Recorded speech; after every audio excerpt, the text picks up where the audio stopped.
Okay, so we talked about various kinds of nuclear reactions.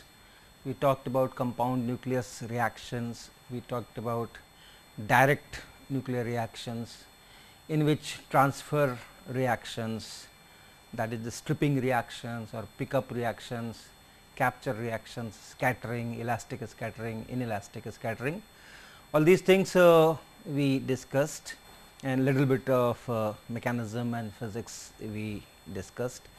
These nuclear reaction had been the tools in the hands of physicists to know about the structure of nucleus inside and many other information. So, typically if we look at what kind of informations one gets from these reactions, one is to get the energy levels of a nucleus. Within that nucleus you have nucleons going into different shell model states, and then those energies of those things can be obtained from the kinetic energy and the angular distribution of this outgoing particles in a typical nuclear reaction experiments. So, let me work out that energy relation between energy of the outgoing particle and the energy level, excited energy levels of the nucleus. Okay. So, typically the nuclear reaction would be something like this. You will have a target. We have discussed this geometry several times, and then some projectile particle A will be bombarded here, and it will interact with some nucleus X here, and then it will convert this nucleus X to some nucleus Y, which will recoil inside, and it will generally be stopped here itself, but another particle B can come out at certain angle, and it is this B particle that we detect in the experiment. So, we put our detector here, and this angle is theta. So, we can vary this theta, we can put the detector at any angle we wish to get the angular distribution of these particles, and the detector also analyzes energies. That means, the particles B particles which are getting into the detector. So, what is the distribution of kinetic energy there, with what kinetic energy they are coming. So, all those things are the experimental data that we have.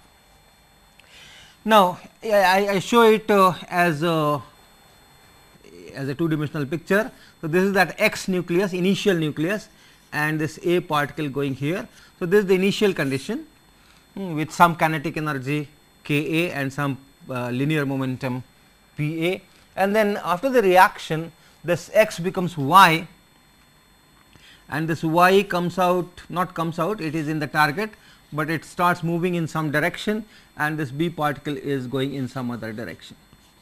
So, if we call this angle theta and this angle phi. The kinetic energy of this particle is Kb, linear momentum is Pb.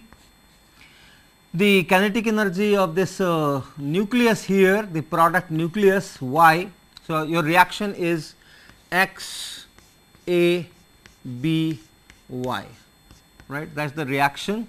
So, this product nucleus Y here is going in this direction, the kinetic energy is K Y and the linear momentum is P Y, and this one the kinetic energy K A and the linear momentum is P A.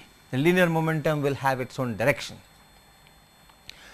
So, if I write the momentum conservation equations and energy conservation equations, these equations would be, first let us write linear momentum. So, linear momentum in x direction, this direction of initial motion of this A particle is taken as the x direction. So, in this direction the linear momentum, initial linear momentum is P A. Remember, target is fixed in the laboratory, we are using laboratory frame. So, the kinetic energy momentum of this x is 0 in this frame, and therefore, the linear momentum is just P A in x direction, and that P A should be equal to the final linear momentum in x direction, and this will be the linear momentum of B, that is P B cos theta and plus linear momentum of this nucleus y. So, it will be p y and then cos phi. This is just after that nuclear event. After that, this y nucleus it is inside that target. So, it will collide with other nuclei and then it will stop and all those things will happen, but just after this reaction it has started in this direction with this linear momentum. So, it is this, and in y direction there is no initial momentum, and therefore, the total linear momentum in y direction should be 0 after the event. So, if I take the y components, we will have P b sin theta. So, P b sin theta, that should be equal to this P y sin phi.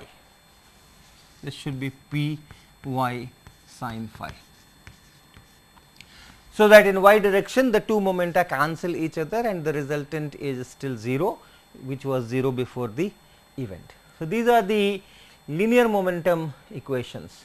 Now, write the energy conservation equation, total energy before the event.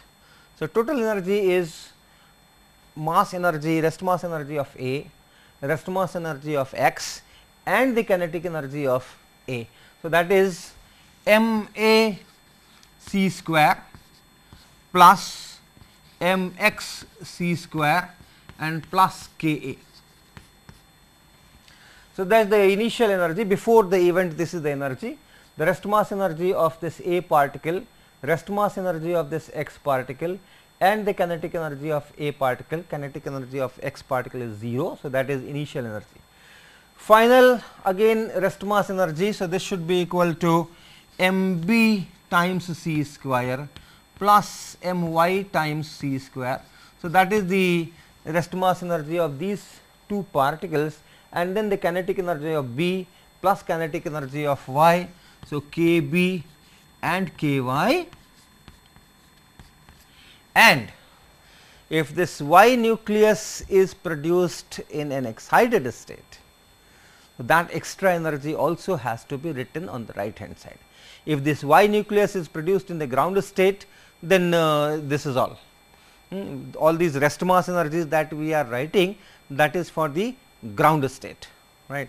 So, if everything is in ground state, this is the energy conservation, but then if this y nucleus which is produced because of this nuclear reaction and it is produced in its excited state, which is some delta E above the ground state. So, that extra energy delta E is also present here.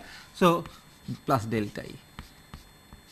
Okay. So, this delta E is y nucleus, this is the ground state, let us say, and then when the y nucleus is produced, it is produced in this excited state. So, this is delta E. So, that is the energy conservation equation, and from what are the quantities in these equations that are known to the experimentalist or which are measured in the experiment or are available in the books, in the tables, in the data. So, if you look at this energy equation, mass of A, mass of x, mass of B, mass of y, all these things are available in the data tables. If you know what are these nuclei A, B, x, y, these things are there. Then kinetic energy of particle A, since we are sending this particle A beam on the target nucleus, so we are controlling the kinetic energy of A. We have set how much with what kinetic energy we are sending this beam. So, Ka is also known in the experiment. This side Kb, B particle, the kinetic energy of B particle, that is measured in this detector. So, the electronics will do the job and will tell that with this kinetic energy a particle B has come.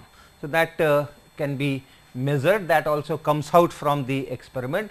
Ky, this Ky is something which is beyond our reach, because this y particle is created inside that target and starts in that phi direction with kinetic energy Ky, and then all those collisions and other things, it never comes out. So, we do not have any handle on that.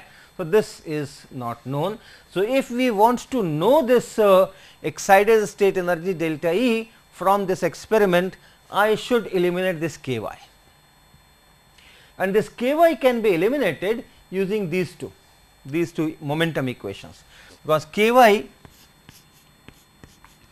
is p y square divided by 2 mass of y particle. This is non-relativistic expression, but all these kinetic energies are in few MeVs, 4, 5 MeVs, 10 MeV, 1 MeV, and the mass of the nucleus is in 1000 MeVs, right. A single proton itself has 938 MeV or so, and therefore, this non-relativistic expression is perfect.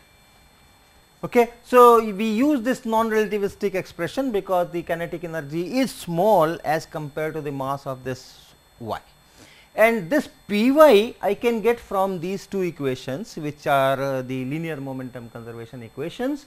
You can write from here p y cos phi is equal to p a minus p b cos theta, and the second equation is there, p y sin phi is equal to p b sin theta. So, you square these two and add, you get p y square is equal to p a minus p b cos theta square of it and plus p b sin theta square of it, which is p a square plus p b square and minus 2 p a p b and cos theta. You can write these p a p b in terms of the kinetic energies, because that is the quantity that we know, that we measure in experiment, and so this is p a square. What is this? 2 of mass A and then kinetic energy of A. And p square is 2 m k, or k is p square by 2 m. Then p b square similarly 2 m b k b and minus 2 times square root of p a into p b. So, p a is the square root of 2 m a, 2 m a k a, and p b is square root of this p b here is the square root of 2 times m b k b, and then cos theta, right. So, the kinetic energy of y particle k y, which is p y square and divided by 2 m y. So, divide this whole expression by this 2 m y to get the kinetic energy of y particle, and that will be divided by 2 m y. So, k a times m a divided by m y, that is the first term.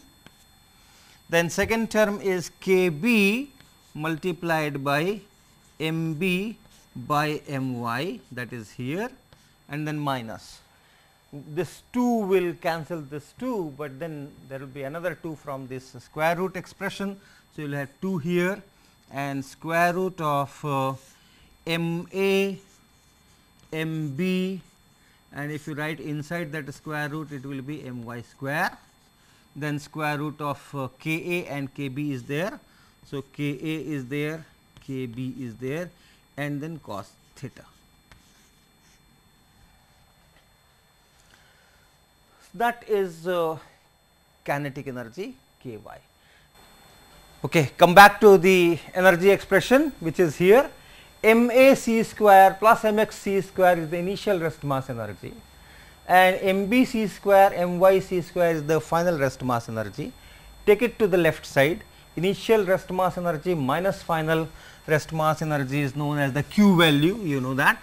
So, Q is the initial rest mass energy m a c square plus m x c square and minus the final rest mass energy, that is m b c square and plus m y c square. This quantity is known as Q value of the reaction, and remember this Q value can be positive, can be negative, can be 0, because here we are not talking of spontaneous reactions. So, that the final rest mass should be smaller than initial rest mass. We are sending the particles with certain kinetic energy, maybe few MeVs of kinetic energy. So, even if Q value is negative, even if the rest mass energy of the final product is more than the rest mass energy of the initial product, the reaction can still take place. We will do the condition for that. So, this is Q value, and therefore, I will just write Q here, and that will take care of these 4 terms. So, on the left hand side it is Q and plus K A. So, I have taken care of these 4 terms and this K A, and then I have on the right hand side K B plus K B and plus delta E and plus K Y. So, for K Y I will be writing all that expression, that is plus then K A m A by m y plus K B m B by m y, and then minus 2 times square root of m A m B and K A K B divided by m y and then cos theta. So, you can collect all those K A terms together, K B terms together, you can take everything on one side if you so wish. So, you have let us take everything to the right hand side. So, you have K B here, K B, and then you have 1 plus m B by m y. So, I have taken this term, I have taken this term, and then let me write minus K A and then 1 and minus m A m y. So, I have taken care of this term and I have taken care of this term. Remember, everything is being taken to the right hand side. So, this K A comes here, minus K A it becomes. So, it is minus K A and plus this term. So, this is taken, and then this minus 2 times. Now, let me erase this right hand part. Okay. So, all these things have been taken, and then what is left? This term here minus 2 times square root of m A m B, K A here and K B here divided by m y and cos theta. So, this term is written, and then plus delta E and minus Q. So, plus delta E and minus Q is equal to 0. So, let me check it once again. This is K B and 1 plus this, then minus K A, that is this. So, that, and then this minus 2 times m A m B K A K B by m y cos theta and plus delta E and minus Q, and that is equal to 0. So, in this expression, if I put all those known quantities, I can get this delta E. Right. The Q value will be obtained from the masses of those 4 particles A, B, X and Y. So, those masses are all tabulated. So, from there we can get that Q value, and other things, all other kinetic energies are known, K A, K B, then again masses, and here also K A, K B. So, and theta is measured. So, from this equation I can write what is delta E. So, for a particular kinetic energy observed in the detector, we can work out what is the excited energy level where this particle has gone. So, I will show you a simple calculation for this particular reaction 16O and then dP going to 17O. Of course, it will go to the excited state, you can put a star here. So, this is the reaction, that means this deuteron is made to incident on this oxygen target, and what we are observing is proton, and inside the target you are creating that 17O. Right. So, this reaction I will show you an Excel calculation and how this comes, this can give you the energy levels of this 17O.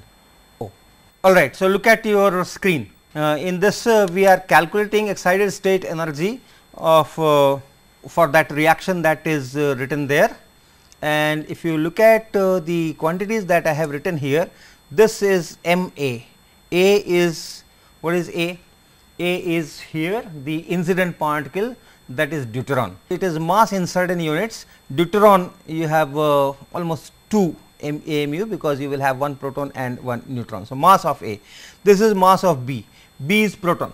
So, that mass is taken as 1. I am doing an approximate calculation to just show that these equations can be utilized and these data can be utilized to get the excited energy levels. So, mass of this B particle, that is proton, is 1. Then Y here is 17 oxygen. So, I am taking mass at 17, and then kinetic energy of A. So, let us take these deuterons being sent with a kinetic energy of 10 mega electron volts. So, 10 MeV. So, all these energies are in MeVs. So, kinetic energy of this A particle, that means kinetic energy of the deuteron is 10 MeV. Now, Q value for this particular reaction, which you can just calculate using the known masses of oxygen 16, oxygen 17, deuteron and proton, that Q value turns out to be about 1.96 MeV. So, this is 1.96 MeV. Now, this B kinetic energy of B particle. So, some value you have to take. So, okay, some value you have to take. So, I am taking some value 11.69, close to what a particular experiment has measured it, and then theta. This theta that I am using here correspond, it is written here 0.436111, as you can see here. This is in radian, it corresponds to 25 degrees. So, what situation I have taken? I have taken a situation in which the detector is placed at 25 degrees from that incident direction, and then it is picking up the outgoing protons, and suppose the proton kinetic energy it has measured is 11.69. So, for the particles for which the kinetic energy is measured this much, what is the corresponding state of this Y particle? So, that calculation is shown here. All that expression that you have on your board. So, that is so all these values you can put there and then calculate the value for delta E, and that delta E turns out to be, for this particular number it is 0.03. In fact, it is a ground state, is 0, excitation energy is 0. So, if for corresponding to the ground state of 17O, the kinetic energy of these protons which are detected in the detector is something like 11.69. But the detector not only detects these particles of kinetic energy 11.69, it detects other particles of other energies too. So, what other energies are there? They are discrete. In fact, if you plot the cross section as a function of kinetic energy detected in the detector, kinetic energy of protons, you find that there are certain peaks. So, 11.69 was one, the other one is about 10.81, that is written here. So, one gets kinetic energy somewhere around 11.69 MeV, and then the other next peak comes out to be about 10.81. So, if I write 10.81 here, if I use 10.81 here, what happens? So, in place of this 11.69, let me replace it 10.81. So, now I write this and we see that the energy, this delta E has changed, right, which was almost 0, now it has 0.91 or so.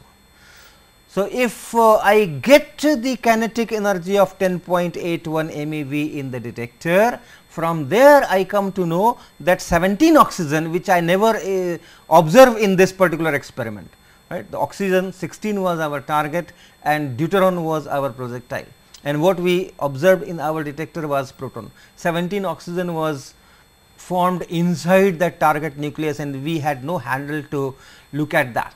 But then from this data we know that 17 oxygen has an excited state at 0.91 MeV. So, the first excited state is 0.91 MeV.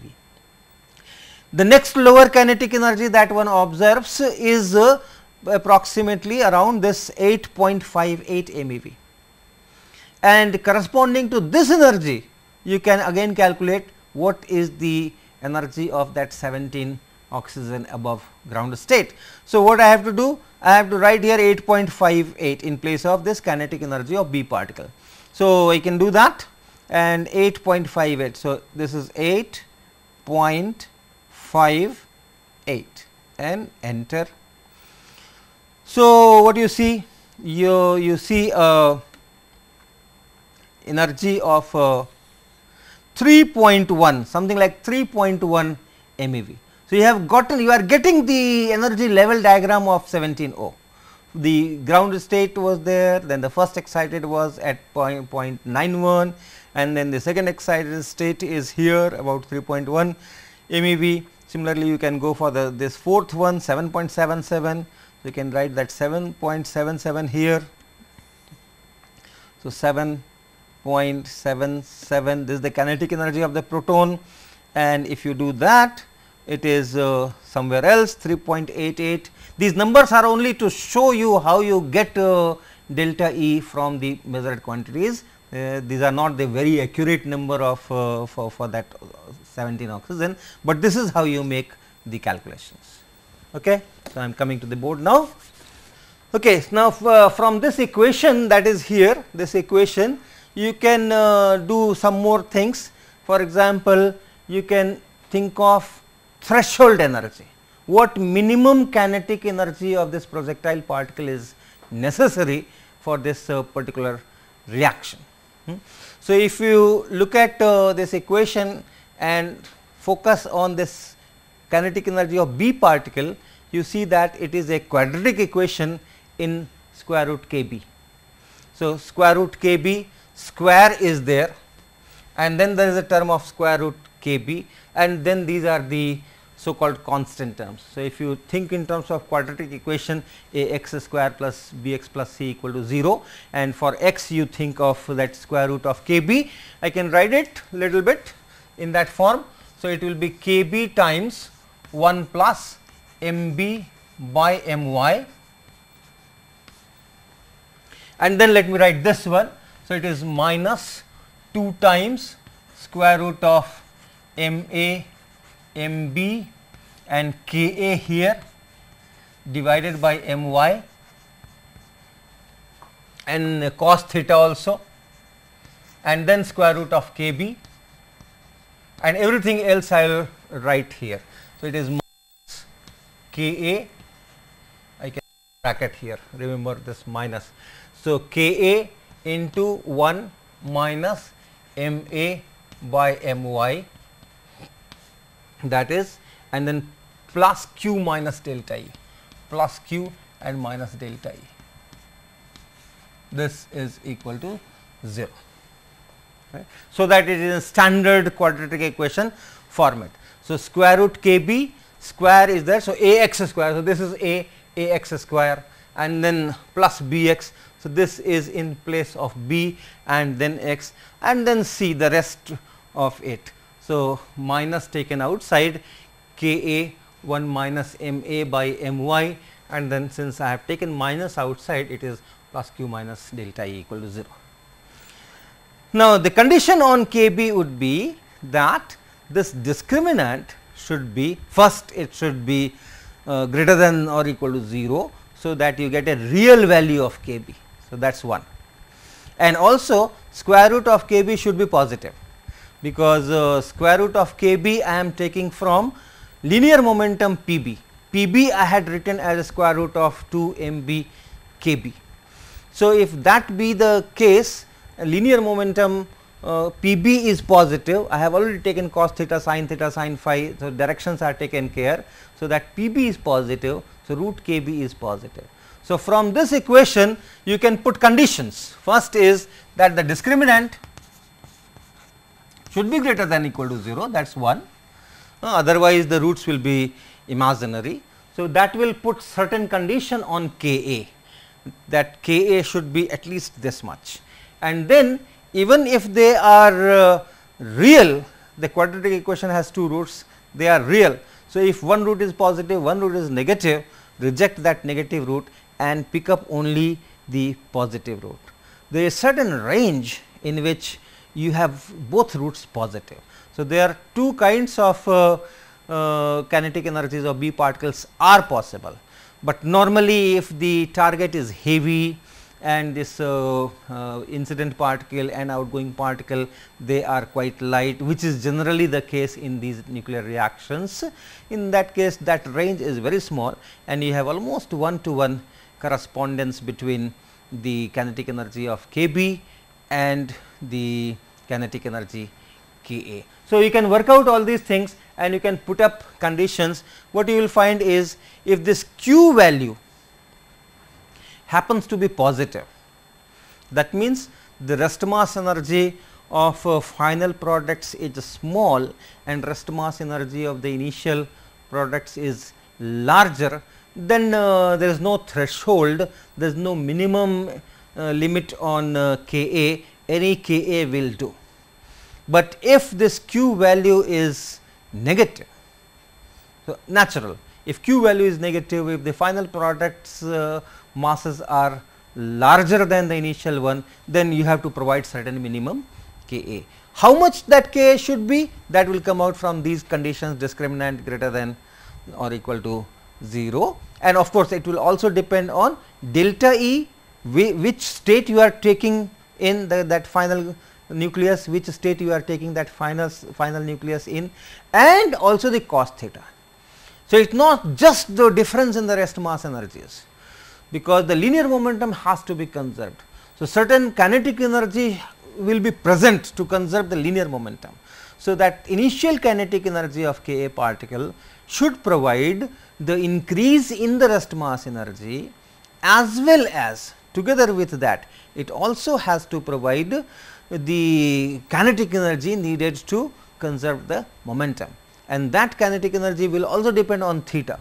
So, depending on theta, depending on the delta E, you can find how much should be that threshold Ka from here. So, all these energetics, all these energy considerations one can work out, and that will be useful for analyzing the data obtained from the scattering data. All right. So, there is one more important phenomena related to this nuclear reactions, and that is known as resonance in nuclear reactions.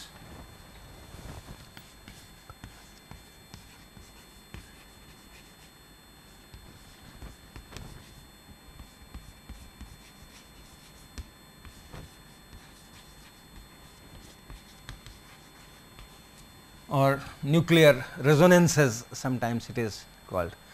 What is this phenomena? So, let me take a specific example which we will be dealing in more detail in the next chapter, and that is, say, a neutron going to uranium-238 and getting captured there. So, it makes 239 uranium normally in excited state, and then it will decay through gamma emission. So, you can write this reaction as 238 uranium and then your incident particle is neutron and the outgoing particle is gamma, and you are producing uranium 239 and maybe in excited state. So, if we look at this equation, we can work out what is its Q value. The masses of neutron and uranium 238 and 239 in ground state, they are all tabulated, and from there you can calculate the Q value. Q value will be mass of this neutron times c square plus mass of this uranium 238 times c square and minus mass of this 239 uranium in ground state times c square, that is Q value, and that turns out to be positive 4.86 MeV. So, let us work out its energetics. So, if this neutron going this way with certain linear momentum and then getting into this uranium 238, this is uranium 238 in the target fixed, that is before the event, and after the event this becomes uranium 239, and let us just take it excited state. Formation of this uranium 239, later it will decay through gamma. So, the nuclear reaction event is this nucleus just gets absorbed here and it takes it to certain excited state of 239 uranium,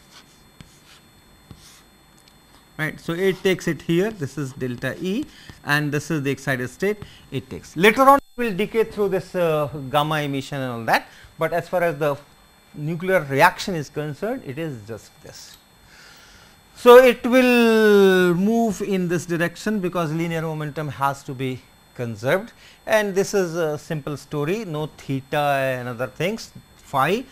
So, it is linear momentum of this neutron, that is the initial momentum, and that should be equal to linear momentum of this uranium 239. So, that is linear momentum conservation. There is only a single particle.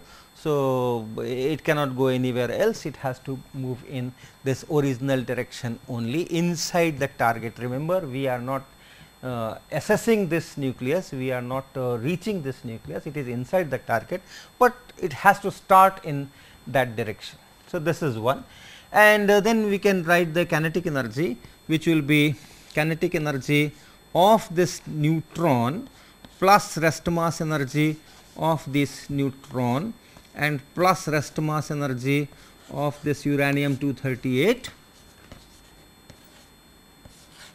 c square.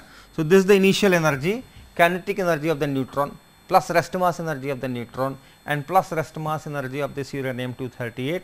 So, this is the initial energy, and that should be equal to the final energy, and that should be the rest mass energy of 239 u, that is 1 c square, and then kinetic energy of this uranium 239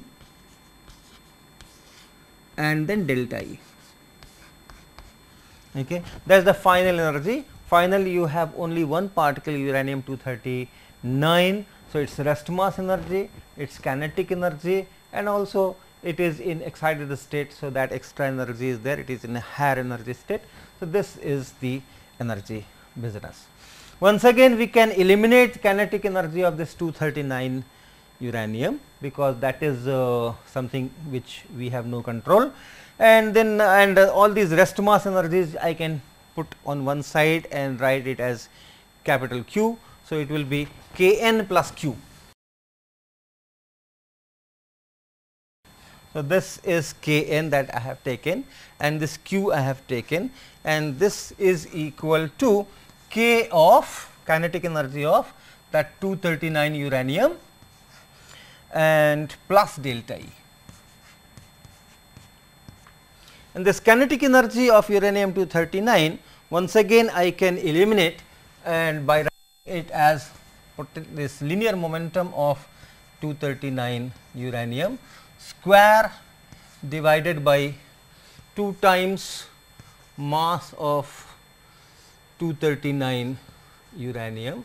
So, that is this K 239 uranium and plus delta E.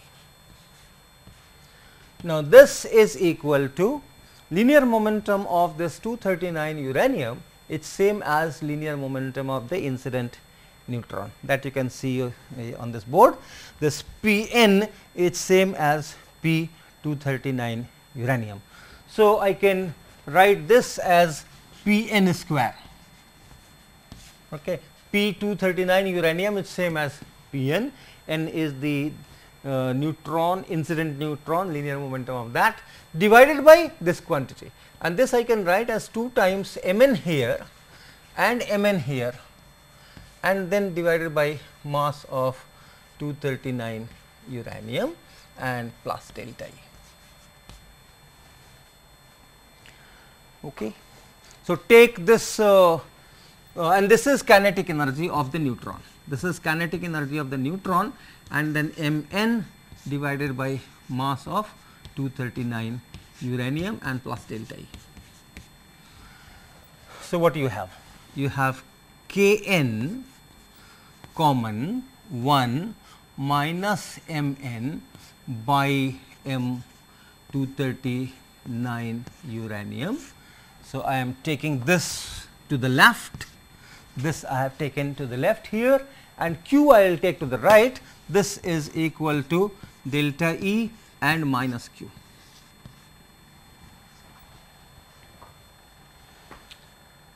Okay. So, if you send a neutron with almost negligible energy, k n close to 0. So, if k n close to 0, then delta E is equal to q, right. So, if you just send a neutron with almost 0 energy, then delta E will be equal to q, and that will be 4.86 MeV.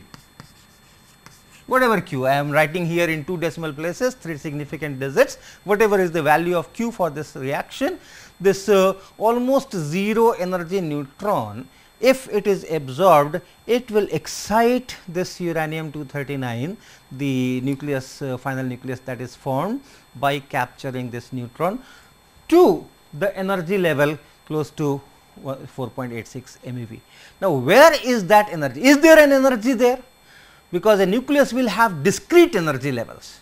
So, I just cannot demand that excite at this particular energy. So, if the nucleus here, this uranium 239 nucleus, it has got its own energy levels, right. So, at 4.86 there may be a level, there may not be a level. So, but this energetics says that if this reaction is to take place, this should be delta E, and then depending on what kind of kinetic energy I am supplying. This neutron, if neutron kinetic energy is 0, it is this, but otherwise this delta E will be q, that is 4.86 plus k n times 1 minus m n by mass of 239 uranium. Depending on what kind of k n I am applying, what kind of kinetic energy I am giving to the incident neutron, that particular level is to be populated. But then if there is a level there, then it is perfect, and then this neutron will get absorbed there. The probability of its getting absorbed there will be high, and if there is not a level at that particular delta E, then this reaction will have low probability, because all these energetics have to be satisfied. So, if you look at the variation of cross section of this reaction, which is related to the probability of this reaction, which means the probability of this neutron getting captured by this uranium 238, that will have large values for certain kinetic energies which will match these energy levels that exist, and if they do not match, the probability will be low. So, if you do a plot where this is the incident kinetic energy of neutron, and here you are looking at the cross section, sigma of this reaction, then at certain energies the reaction will be very high, the reaction probability will be very high, and then it will drop, okay, like this. What these peaks correspond to?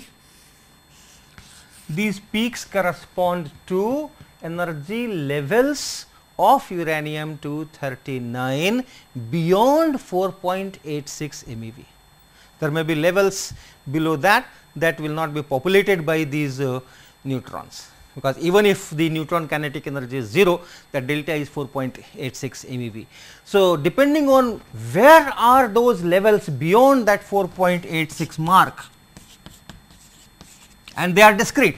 So, there are certain values, discrete values, where you have the values of delta E coming from this energy level scheme of uranium 239. So, for those particular levels delta E, you will have corresponding Kn, corresponding kinetic energy of the neutrons, where the probability of its getting captured, probability of this particular reaction to take place will be very high. And then if you send the neutron with little more energy or little less energy, the probability will be low. There will be other reaction, scattering and all those other reactions can be there, but this particular capture, this particular reaction where neutron is going into uranium 238 making it uranium 239, that probability will be low. So, this phenomena where the cross section suddenly increases at certain energies, certain kinetic energy of the projectile particle and drops, this is known as resonance. Okay, so, this is known as resonance, and it plays very important role in our fission reactors and some of the astrophysics nuclear reactions and so on. The shape of this line has been worked out theoretically. It is known as Bright-Wigner formula. It is kind of Lorentzian, and this width here is related to the lifetime of that particular state in that uranium. So, larger the lifetime, more stable is that state, and narrow will be the width. So, this is resonance reactions. These are examples. This is an example of nuclear resonance reactions in which the cross section resonantly increases at certain energies, where the energy available for excitation matches with the actual energy level difference in that particular nucleus. So, if it exactly matches, it goes up. So, that is all about nuclear reactions, and next lecture I will go in another topic, and that will be nuclear fission reactions.